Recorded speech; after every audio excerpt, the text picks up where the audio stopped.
Ok, mais ce soir, les frères et sœurs, bienvenue à chacun. C'est une joie de vous retrouver, de partager la parole du Seigneur. Et en ce moment, j'ai très à cœur de vous parler de la vie de Joseph. Pourquoi parler de Joseph, vous allez me dire. Mais je crois que dans la vie de Joseph, il y a beaucoup d'explications pour nous. Et beaucoup, le Seigneur nous parle à travers Joseph. D'abord, Joseph, il ressemble au ministère qu'avait Jésus. C'est-à-dire qu'il y a beaucoup de choses qui lui arrivent, qui sont arrivées à Jésus, comme il y a beaucoup de choses qui nous arrivent à nous, qui étaient au précédent, ils sont arrivés à Joseph ou sont arrivés à Jésus lui-même. Alors on va voir ces différents points.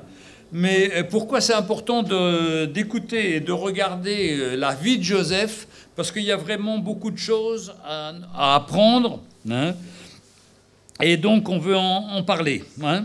Donc, parce que tous les enfants de Dieu, normalement constitués, mes frères et sœurs, tous ceux qui servent le Seigneur avec zèle, avec foi, ils passent tous par des épreuves ou des situations ou des confrontations ou des situations qui font que tout d'un coup, ils ont l'impression que tout le monde les abandonne, que tout le monde sont contre eux, exactement comme Joseph, quand il a commencé à donner ses prophéties à ses frères en disant « Je vous voyais, ma gerbe, votre gerbe, vous étiez dans les champs avec moi, votre gerbe s'agenouillait devant moi ».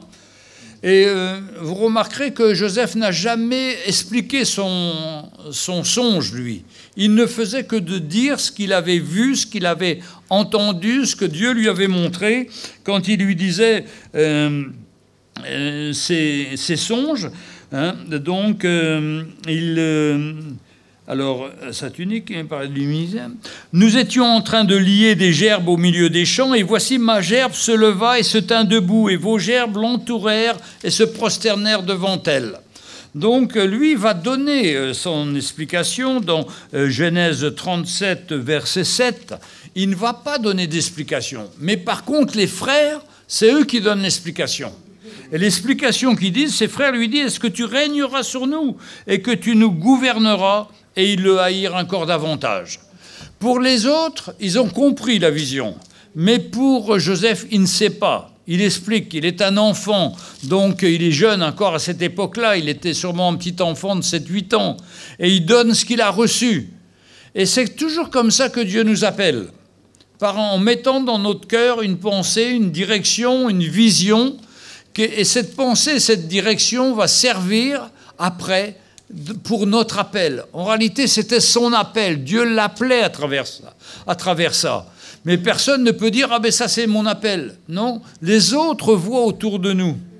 Et c'est pareil que quand on veut servir le Seigneur, ben nous ne voyons pas, on ne voit pas une porte s'ouvrir, mais les gens autour de nous commencent à voir. Les frères, les sœurs, les anciens commencent à voir et à voir ce frère ou cette sœur, elle a un appel pour faire telle ou telle chose. Elle a un don, le Seigneur l'appelle. Et nous ne venons simplement pas de montrer le chemin, mais lui confirmer l'appel qu'elle a reçu dans son cœur. Et voilà que chacun qui a une épreuve, qui est appelé, a des épreuves. Les épreuves, ça fait partie du lot. On n'a jamais grandi sans épreuves. Ça, c'est peut-être difficile à avaler, mais c'est la vérité. Hein, quand on est parti à l'île Maurice, on croyait que c'était au bord de la mer, comme au Club Méditerranée. Mais heureusement que ce n'était pas au Club Méditerranée, parce qu'on n'aurait pas grandi. Hein. Et si on a grandi, c'est parce qu'on était dans une situation différente de chez nous, différente au niveau confort, au niveau organisation, tout était différent. Mais c'est ça qui nous fait grandir. Et quand on est frères et sœurs et qu'on se parle entre nous et qu'on a des opinions différentes, on a des angles un peu saillants, et ça frotte, eh bien c'est l'appel que Dieu nous donne pour travailler notre vie, pour nous emmener à mourir à nous-mêmes et avoir comme but uniquement le service du Seigneur et le plan de Dieu. C'est-à-dire que, je vous dis, notre appel et les épreuves par lesquelles nous passons nous font travailler, nous font changer, sont comme des épreuves, parce que dès que Joseph a dit « ben voilà ma vision », les autres se sont mis à le détester. C'est vrai que quand on est appelé à un appel ou à un service pour le Seigneur, on est mis en avant quelque part. Et ça ne plaît pas à tout le monde, parce qu'il y a toujours des frères ou des sœurs qui pensent que c'est eux qui ont l'appel, ou il y a de la concurrence. Mais ne vous inquiétez pas de ça. Si votre appel est là, le Seigneur le conduira jusqu'au bout. Mais ce qui caractérise un appel, c'est justement la vie de Joseph, où il a su garder son cœur en toutes circonstances. Donc, quand ses frères se moquaient d'eux, quand il était persécuté donc par ses frères qui en ont tellement marre de l'homme qui avait toujours des visions et qui les dérangeait et qu'ils ont décidé de le tuer, d'arrêter ses rêves, et puis pour finir de le vendre, eh bien, malgré tout ça, il a gardé son cœur. Il a gardé son cœur dans la citerne, il a gardé son cœur chez le fameux gars, l'Égyptien Potiphar, l'officier. Il a gardé son cœur quand il s'est retrouvé en prison parce que la femme de Potiphar avait voulu l'accuser, comme quoi il avait violé ou comme quoi il avait abusé d'elle, alors que c'était le contraire, c'était elle qui voulait le séduire. Tout ça, il a gardé son cœur. Et la clé du service de Dieu, c'est de garder son cœur. Si vous laissez pourrir votre cœur, mais vous vous disqualifiez vous-même. C'est pour ça que l'appel de Dieu, c'est pas évident, parce qu'on passe tous par... on sait qu'on doit servir le Seigneur, on pense que c'est comme ça, mais on a des heurts, on a des frottements, on a des situations, et dans tout ça, il faut garder son cœur. Et qu'est-ce que garder son cœur? C'est de se dire, Seigneur, je te sers toi, et je me mets à ta disposition, quelles que soient les remarques ou les jalousies que ça provoque, ou les reproches qu'on me fait. Seigneur, je veux avoir un cœur toujours prêt à travailler pour toi, à être disposé pour toi, et disposé pour mon prochain. Faire attention à nos frères et sœurs, avoir un cœur pour eux, accepter que nous ne sommes pas les grands, mais que pour être serviteur, il faut se mettre en dessous. C'est-à-dire, il faut être petit et relever toujours la personne. On ne doit jamais l'écraser, on doit toujours la relever et lui montrer le plan et la volonté de Dieu. Et donc, c'est comme ça que Joseph va être une bénédiction pour Potiphar, et pour ses affaires, pour sa maison, pour ses jardins, sa terre, enfin, parce que sûrement il cultivait aussi, il faisait de l'agriculture, donc il avait des biens, et lui, il faisait multiplier ces choses. Pourquoi il faisait multiplier? Parce que Dieu était avec lui. Parce que comment Dieu était avec lui? Parce qu'il avait un cœur disposé en disant, Seigneur, c'est toi que je sers. C'est pas Potiphar, c'est pas tel ou tel homme, c'est toi, Seigneur, que je veux servir et représenter. Bien sûr, c'était pas le Seigneur Jésus, c'était Dieu à l'époque, Dieu le créateur de l'univers. Et donc, voilà que Joseph va être mis dehors par Potiphar, parce qu'accusé de violer, d'avoir tenté de violer sa femme, et alors que ce n'était pas vrai, elle avait monté toute une cabale contre lui, mais ça ne l'a pas arrêté, et il n'en a pas voulu à Potiphar. Mais il était mis en prison. Et en prison encore, il garde son cœur, si bien qu'il va être remarqué par le chef de la prison et il va être responsable donc de la prison. On va lui donner tout ce qu'il y a à faire. Et puis voilà que le plan de Dieu continue, même dans la prison. Alors on va lire le chapitre 40. Donc Joseph est en prison, accusé de viol de la femme de Potiphar, alors que ce n'était pas du tout ça. Et on estime, enfin, on verra ça après, on verra après l'âge qu'il avait, mais au chapitre 40, après ces choses, il arriva que les chansons et le panetier du roi d'Égypte offensèrent leur maître, le roi d'Égypte. Pharaon fut irrité contre ses deux officiers, le chef des échansons et le chef des panetiers, et les fit mettre dans la maison du chef des gardes dans la prison, dans le lieu où Joseph était enfermé. Vous voyez, Dieu, il conduit la vie de Joseph. Il conduit et il assère Potiphar, et puis il y a un temps, la catastrophe arrive, c'est-à-dire la femme l'accuse, il est mis en prison. Mais c'est une injustice, bien sûr, mais c'est dans le temps et le plan de Dieu. Parce que s'il avait été 2 ans plus tard en prison, il n'aurait pas rencontré ces hommes-là. Mais Dieu fait concourir toute chose, parce que toute chose concourt au bien de ceux qui aiment Dieu. Et au lieu de nous apitoyer sur la situation, il loue le Seigneur et il rend grâce à Dieu. Il est dans la prison. Et là, il garde ce cœur sans amertume vis-à-vis de Potiphar, sans amertume vis-à-vis de sa femme, de la femme de Potiphar, et sans amertume vis-à-vis de ses frères. Et il est dans la prison. Et là, il se distingue. C'est pas que c'est lui qui se distingue, c'est le Seigneur qui permet qu'il serve toujours avec ce cœur disposé. Comme quoi, notre cœur, c'est la source de toutes choses. Si notre cœur est bien disposé, si on sait garder notre cœur, eh bien, on saura regarder au Seigneur dans toutes les situations les plus négatives, les plus difficiles. Et là, c'est ce qui est arrivé. Il a gardé son cœur. Et à ce moment-là, arrivent les chansons et le panetier du roi d'Égypte qui avaient offensé leur maître, le roi d'Égypte. Qu'est-ce qu'ils avaient fait? On ne le sait pas, mais peut-être qu'ils avaient renversé la carafe de vin sur l'habit du pharaon ou quelque chose qui avait déplu à Pharaon. Ils étaient considérés comme des esclaves, ces panetiers, ces gens qui travaillaient pour lui, et la moindre erreur, comment dirais-je, le pharaon ne le permettait pas, et ils étaient soit mis en prison, soit tués, soit ils avaient droit de vie et de mort. Hein. Et alors, Pharaon fut irrité contre ces deux officiers. La chose qu'il ne faut pas faire.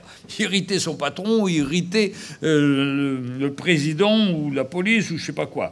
Hein. Donc, le chef des échansons et le chef des panetiers. Il les fit mettre dans la maison du chef des gardes, dans la prison, où le lieu où Joseph était enfermé. Le chef des gardes les plaça sous la surveillance de Joseph, qui faisait le service auprès d'eux, et ils passèrent un certain temps en prison. Pendant une même nuit, les chansons et le panetier du roi d'Égypte, qui étaient enfermés dans la prison, eurent tous les deux un songe, chacun le sien, pouvant recevoir une explication distincte. Joseph étant venu le matin vers eux, les regarda, et voici, ils étaient tristes. Vous voyez, il y a des choses qu'on doit avoir comme sensibilité aussi, comme Joseph a vu que ces hommes étaient tristes. Il était sensible. Nous, à Paris, on n'en voit que des gens tristes. Hein. Je ne sais pas si quand on mène dans le métro, enfin, nous, c'est les Mauriciens qui nous ont expliqué ça. Quand ils venaient à Paris, ils étaient horrifiés de voir la tête des gens dans le métro. Ils sont tous tristes, ils sont tous, on dirait qu'ils sont dépressifs tous. Bon... Je ne vais pas en dire davantage, mais la sensibilité du cœur de Joseph de voir que ces deux hommes-là, ils sont finis. Alors il les regarda, et voici, ils étaient tristes. Alors il questionna les officiers de Pharaon qui étaient avec lui dans la prison de son maître, et il leur dit « Pourquoi avez-vous mauvais visage aujourd'hui ?» C'est que d'habitude, ils n'avaient peut-être pas mauvais visage, mais là, ils l'avaient. Et ils leur répondirent « Parce que nous avons eu un songe. » Et il n'y a personne pour l'expliquer. Joseph lui dit, n'est-ce pas Dieu qu'appartiennent les explications? Alors, rien que de dire ça, les Égyptiens, ils avaient plein de dieux. C'était des chats, ils avaient une série de dieux incroyables. Et lui, il dit, mais il n'y a que le vrai Dieu, n'est-ce pas à Dieu, avec un grand D, qu'appartiennent ces choses? Alors, il se présente tout de suite et il met tout de suite les choses, la vérité, face à tous ces faux messages qu'ils avaient reçus de leur dieu égyptien. Alors il dit, mais racontez-moi votre songe. Le chef des échansons raconta son songe à Joseph et lui dit, dans mon songe, il y avait un cep de vigne devant moi, et ce cep avait 3 sarments. Quand il eut poussé, sa fleur se développa et ses grappes donnèrent des raisins mûrs. La coupe de Pharaon était dans ma main. Je pris les raisins, je les pressai dans la coupe de Pharaon et je mis la coupe dans la main de Pharaon. Et voilà le songe qu'il a eu. C'est assez emblématique parce que c'est quand même pas exactement, j'espère qu'ils ne serraient pas les raisins dans leurs mains ou qu'ils allaient bien se laver les mains avant de serrer les raisins pour donner à boire au roi. Le gars qui était les chansons, c'est celui qui est le panetier, c'est celui qui vérifiait qu'on n'était pas en train d'empoisonner le pharaon. Donc il devait goûter à tout, il devait veiller sur tous les mets pour être sûr qu'il n'y a pas quelqu'un qui aurait glissé du poison. Et s'ils avaient glissé du poison, c'est eux les premiers qui mouraient. Alors c'était une place quand même assez risquée, et à mon avis, il ne devait pas vivre toujours très longtemps. Bon, alors la coupe de Pharaon était dans la main, je pris les raisins, je pressais. Bon, Joseph lui dit, et voici l'explication. Ça, c'est incroyable que, quand vous vous rappelez Joseph, quand il était jeune, il avait des visions, des songes, mais il ne pouvait pas les expliquer, parce que c'était pour lui. Mais voilà que Dieu lui donne la révélation des songes des autres. Tout ça, c'est parce qu'il a son contact avec Dieu, parce qu'il a son cœur dans le plan de Dieu. Son cœur est obéissant, son cœur est soumis à Dieu, son cœur est propre, il ne laisse pas les mauvaises choses rentrer. Alors le Seigneur le forme. Pas pour lui expliquer sa vision, mais pour expliquer la vision des autres. Pourquoi quand le Seigneur nous forme, c'est pas pour nous, c'est pour les autres, c'est pour l'Église, c'est pour les frères, c'est pour les sœurs, pour que chacun soit encouragé. Et c'est pourquoi nous, les chrétiens, chacun d'entre nous, on passe par des épreuves, parce qu'un jour ou l'autre, nous aurons des gens qui passent par les mêmes épreuves et nous pourrons leur témoigner de la fidélité de Dieu. Comment Dieu agit et comment Dieu nous a rendus libres de ces épreuves. C'est pourquoi les épreuves ne sont jamais en vain. Alors maintenant, il faut aussi se méfier de l'évangile de la prospérité et autrefois l'évangile de la foi, où on disait tout est par la foi, vous êtes des fils de Dieu, vous n'avez pas d'épreuves, vous n'aurez pas à souffrir. Mais on ne grandit pas quand il n'y a pas d'épreuves. On se laisse aller. On laisse notre chair s'épanouir, mais c'est notre chair, ça n'apporte rien de bon. Hein.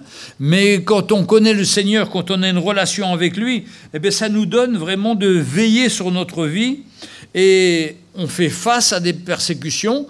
La Bible nous dit dans 2 Timothée chapitre 3 verset 12 que tous ceux qui veulent vivre pieusement en Jésus-Christ seront persécutés. Amen. Voilà le programme. Et pourquoi croire qu'on ne va pas être persécuté, qu'on ne va pas avoir d'épreuves? Non, le Seigneur a prévu des épreuves pour nous. Mais attention, il ne donnera pas d'épreuves au-delà de nos forces, et avec l'épreuve, il nous donnera le moyen d'en sortir.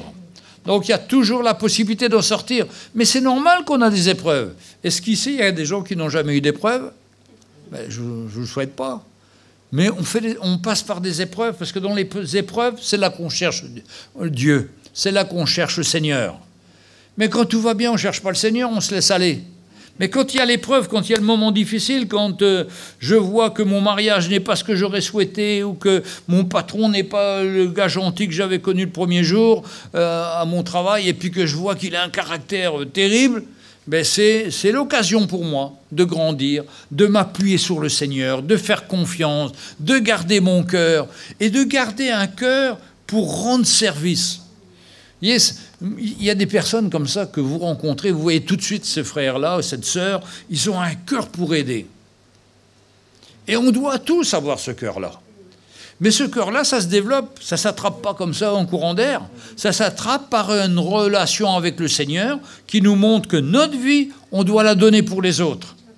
Et on doit être une réponse pour les autres.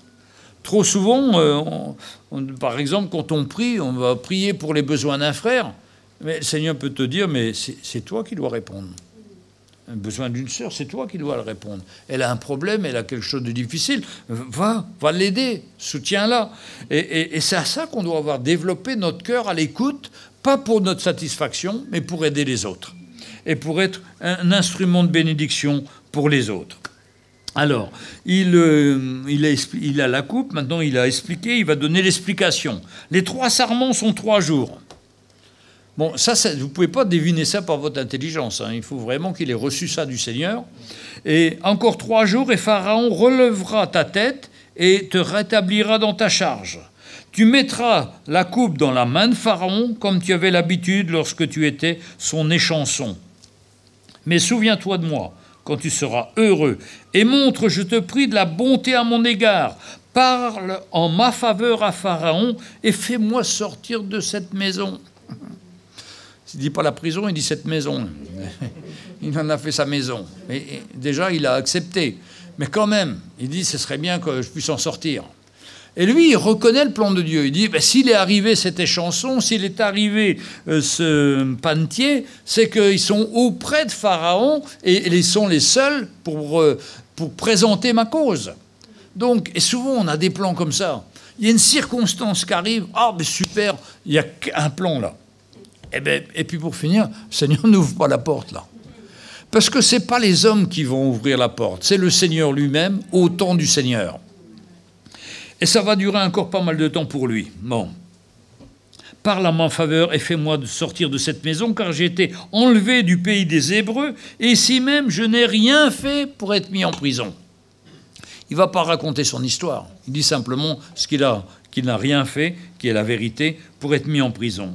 Alors le chef des panetiers, voyant que Joseph avait donné une explication favorable, dit « Voici, il y avait dans mon songe 3 corbeilles de pain blanc sur ma tête. » Alors, lui, c'est sur sa tête, et l'autre, c'était... j'ai pris les raisins, je les pressé dans la coupe, et j'ai mis la coupe. Les 3 sermons sont 3 jours. Bon. Lui, il relèvera la tête, le premier. Tandis que le chef des panetiers, lui, il voyait sa tête, mais... et voici, il y avait dans mon songe 3 corbeilles de pain blanc sur ma tête. Dans la corbeille la plus élevée, il y avait pour Pharaon des mets de toute espèce, cuits au four, et les oiseaux les mangeaient dans la corbeille au-dessus de ma tête. Joseph répondit et dit, voici l'explication. Les 3 corbeilles sont 3 jours, encore 3 jours, et Pharaon enlèvera ta tête. Il va couper ta tête.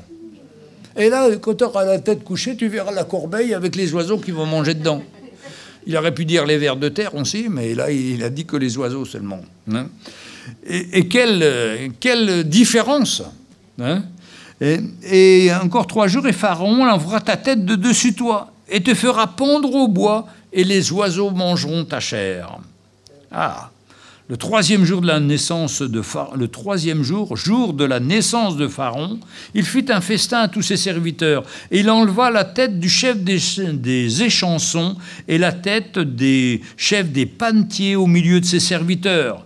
Il rétablit le chef des échansons dans sa charge d'échansons pour qu'il mette la coupe dans la main de Pharaon. Mais il fit prendre le chef des panetiers selon l'explication que Joseph avait donnée. Le chef des échansons ne pensa plus à Joseph et il l'oublia. Ah, ça c'est quelque chose. Si on compte sur les hommes, on sera toujours déçu. Si on s'attend aux hommes, on sera toujours déçu. Mais il faut s'attendre au Seigneur. Et quand on calcule à peu près, on arrive au chapitre 41, au bout de 2 ans. Au bout de 2 ans de cette affaire-là. C'est long, 2 ans. 365 multiplié par 2, ça fait beaucoup de jours. Ça aurait pu ruminer en lui. Mais Seigneur, tu m'as oublié. Non, non, le Seigneur n'a pas oublié. Il y avait un temps aussi. Et c'est au bout de 2 ans, au chapitre 41, verset 1, Pharaon eut un songe et il se tenait près du fleuve. Et donc, il a fallu 2 ans. Vous voyez, il y a un timing du Seigneur. Si, admettons, les chansons avaient parlé le 1er mois et qu'ils seraient sortis, il serait sorti, il aurait raconté, et puis il serait reparti peut-être en Égypte, au pays de Canaan, ou peut-être en Égypte, et puis c'était fini. Non, le Seigneur a dû le faire attendre encore 2 ans. Et nous, on trouve que c'est long. Hein. C'est même des fois très long. Et là, 2 ans, il a attendu. Mais pendant ces 2 ans, il a continué à garder son cœur. C'est là le succès. C'est parce qu'il a gardé son cœur. Parce qu'il a dit, c'est comme ça, moi j'ai fait ma part. Et Dieu fera le reste. Et c'est pourquoi nous devons toujours avoir les yeux fixés sur le Seigneur, parce qu'il y aura un temps du Seigneur. Et ce temps-là, il va venir. Mais il faut attendre. Et nous, on n'aime pas. Et pourtant, quand on attend, c'est là que la patience vient en nous et qu'on apprend à être patient, qu'on apprend à faire le tri entre nos valeurs émotionnelles, superficielles, et la vraie valeur qui est le Seigneur, la vie avec lui.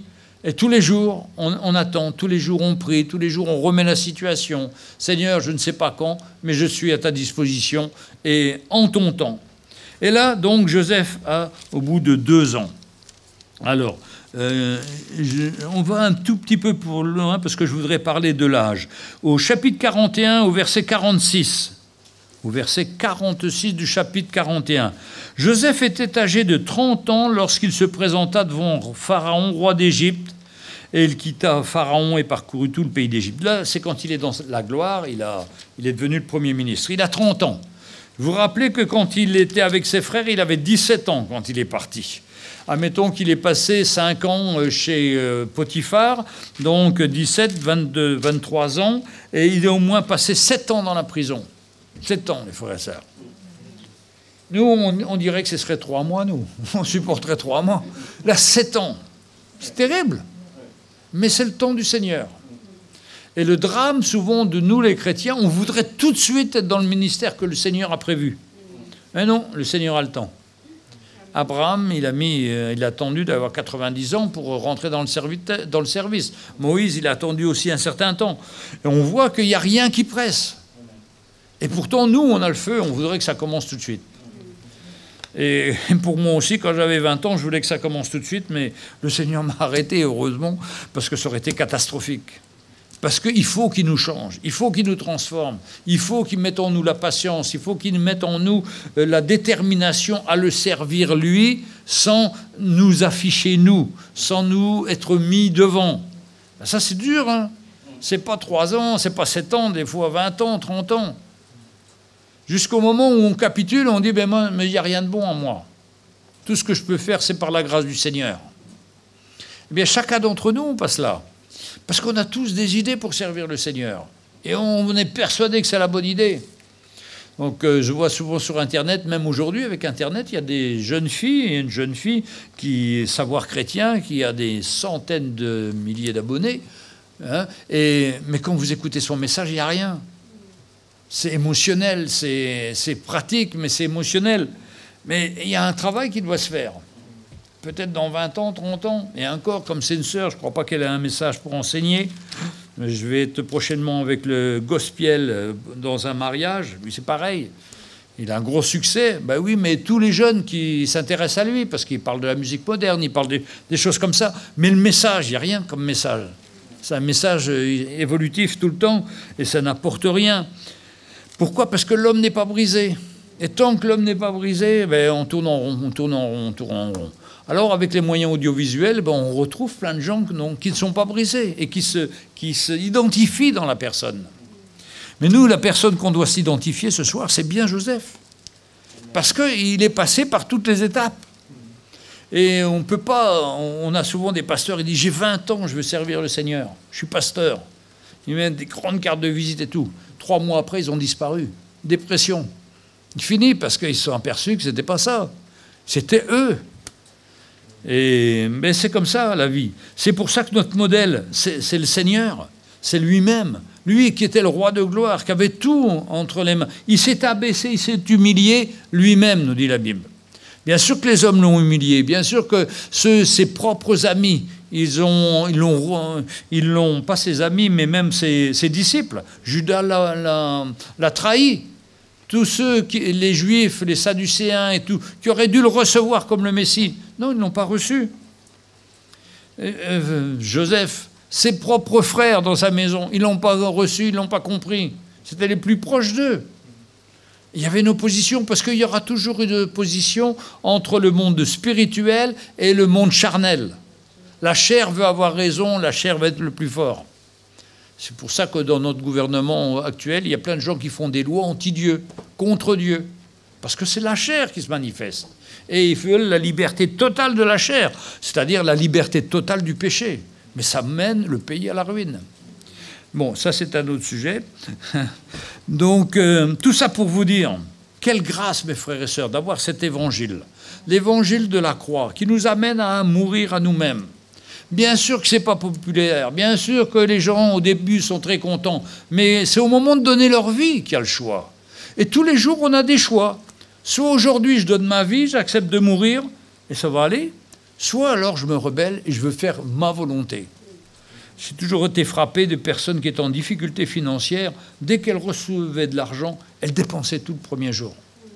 Et ça faisait mal au cœur parce que c'est des gens qu'on veut aider souvent, mais ils ont tellement un manque en eux et ils ont une insatisfaction dans leur chair, et la chair est forte, que quand vous donnez de l'argent, mais ça va être une catastrophe pour eux, parce qu'ils vont tout dépenser dans des choses inutiles, parce qu'ils sont tellement en manque et sont tellement en colère dans leur chair qu'ils veulent assouvir cette colère.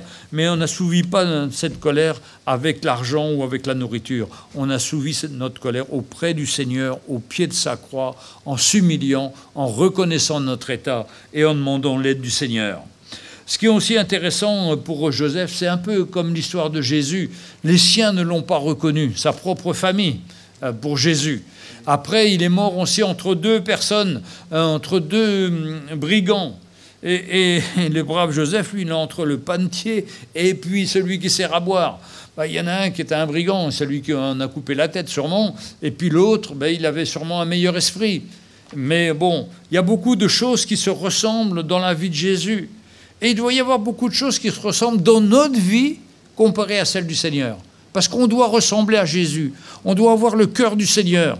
Quand on travaille, on ne travaille pas avec notre force, on travaille avec l'amour du Seigneur pour le travail que l'on fait.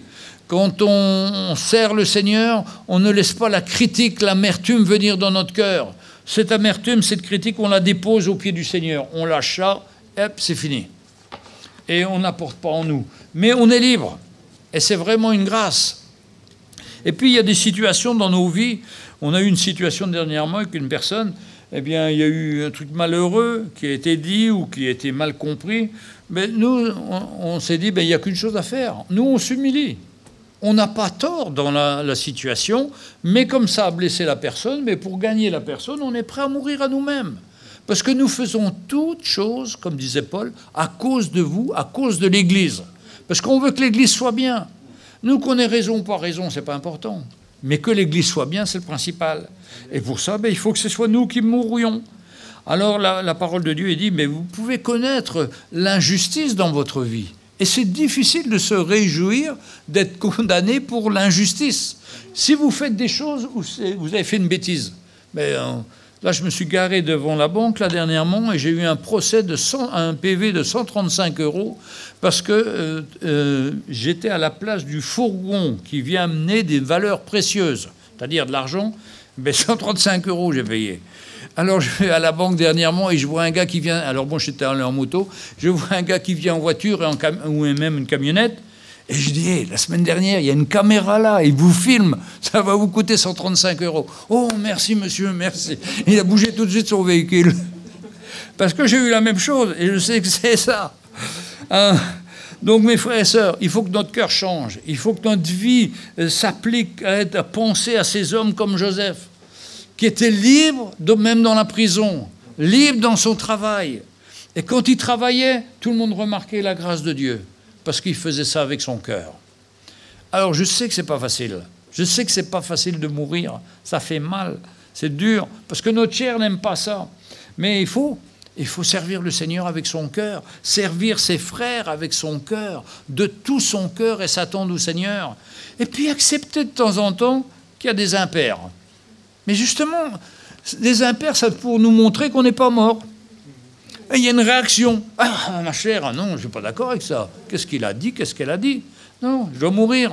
Merci Seigneur, il m'a montré que je devais mourir. Gloire au Seigneur. Et c'est vrai, mes frères et sœurs, il y a encore des choses où on doit mourir, où on doit s'attendre à la grâce du Seigneur. Et alors, bon, je vais déjà raconter l'histoire au Kenya, là, notre frère Stéphane Gachengo, quand il va visiter son oncle qui est mort donc dans une chambre mortuaire. Enfin, le gars, il était le plus heureux des pasteurs parce que tous ces gars étaient morts. Donc lui, il régnait parmi les morts, il n'avait aucun problème avec eux. Il disait, je suis le roi des pasteurs. Non, enfin, tout ça pour vous dire. Mais nous, ce qu'on a besoin, c'est que chacun d'entre nous mourions à nous-mêmes. Et après, c'est facile. On n'est plus là à se plaindre. Non, j'accepte. C'est le plan du Seigneur. On me demande de faire 1 000 de plus. J'accepte, je fais 1 000 de plus. On me demande de faire quelque chose que j'aime pas. Seigneur, donne-moi l'amour pour le faire avec ton cœur. Et le Seigneur va nous aider. Des fois, quand on s'écoute, on se fait peur. Parce qu'il sort de nous, on n'est pas content. Parce qu'on nous a encore demandé ça. Parce que ça tombe encore sur moi. Mais gloire à Dieu. Seigneur, aide-moi à mourir encore plus. C'est le contraire des choses des mondes. C'est pour ça que nous, on n'est pas dans le combat du monde qui veulent écraser les autres. Nous, au contraire, on veut les voir prospérer, on veut les voir grandir, se relever. Et nous, on sait que quand on a ce cœur-là, le Seigneur prend soin de nous et nous fait grandir à notre tour. Quelle grâce, mes frères et sœurs.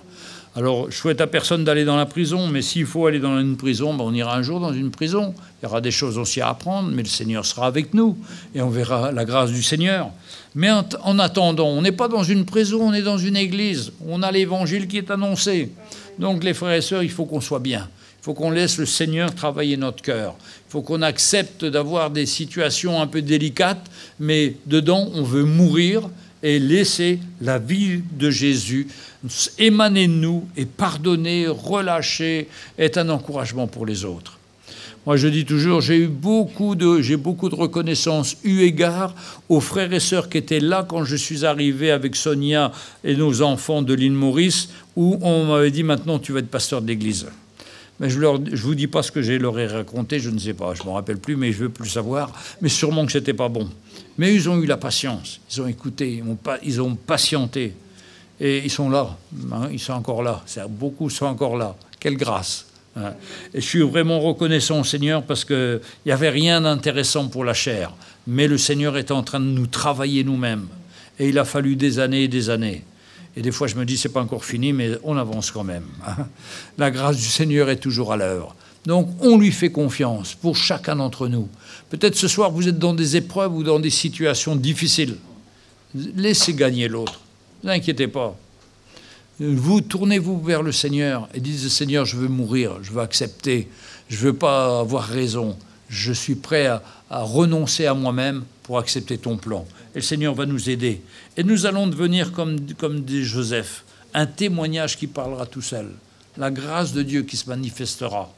Et Dieu nous rendra, nous formera et nous permettra d'expliquer aux autres la situation dans laquelle ils sont. T'inquiète pas, mon frère, ma sœur, on est tous passés par là. Et c'est bon, parce que c'est comme ça qu'on grandit. On ne grandit pas en dehors des épreuves et des moments difficiles. On traverse à travers ces épreuves et surtout à travers l'injustice ou des choses qu'on a voulu faire bien et puis ça a tombé, c'est tombé à côté. Mais c'est pas grave, Seigneur. Moi, je vais te faire confiance et je veux continuer à grandir, surtout pas m'arrêter, surtout pas en vouloir aux autres, mais te faire confiance. Merci, Seigneur. Garde nos cœurs et nos pensées en toi. Seigneur, nous prions pour chacun d'entre nous ce soir. Peut-être ceux qui sont là ont déjà eu des situations aujourd'hui ou dans la semaine. Seigneur, je te prie pour qu'on puisse relâcher. Et c'est là qu'on va montrer notre maturité, que ce que tu as fait dans nos cœurs, c'est pour nous relâcher, pour faire de nous des hommes et des femmes libres, qui ne gardent pas des choses de l'amertume dans notre cœur, mais qui avons un cœur propre, parce que nous voulons être toujours en communion avec toi et en communion avec nos frères. Même si c'est difficile, Seigneur, nous préférons perdre que de vouloir gagner, de vouloir avoir raison, pour que enfin tu sois glorifié et que ta grâce puisse se manifester.